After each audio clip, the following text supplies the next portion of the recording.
Call time alas 6, motungag alas 7. Mao ni sakto, tamang kapihan mo na natin para di ma-brother. May ni kay init pa. Sakto ka, init jud ay ka napaso man. Pero wala na iblima kay ana data masakitan. Early call time for today's video kay mag-campus tour me. Mag-campus me sa tour. Ay mag-tour me sa campus.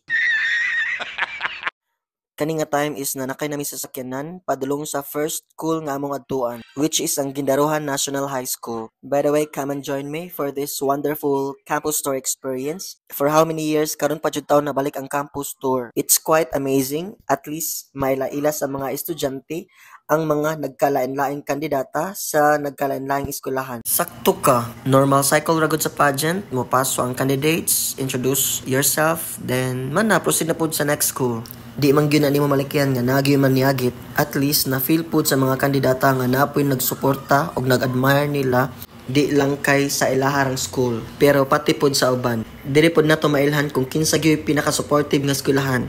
I mean supportive man tanan pero basta ay mao na to. Gunggong! Barinig kita sa mukha eh! Ang nakanindot lang no kung nanagyud ka sa imong kagalingan nga school. Syempre mangita jud kag way, diskarte, pasikat, gara-gara. Pero in a good way ha. May na lang pod dakong kalipay sa tanang mga nagsuporta. Praise ani, di sa jud palupig, maningkamot sa jud. Which is good thing basta maningkamot lang ka. Inubanan sa pag-ampo og suporta sa mga tao sa imong palibot. Mo resulta ra man gyud na ba. Salig lang aglaom.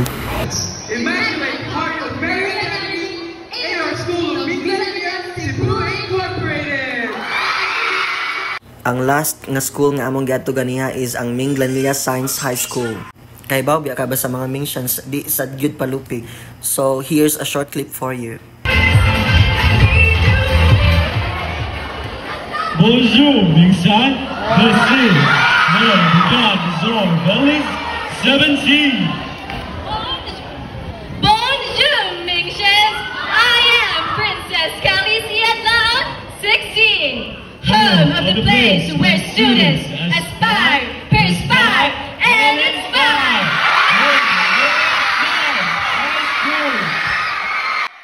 Diri na lang ko kutob. I hope you guys enjoy. Bye-bye. Totot.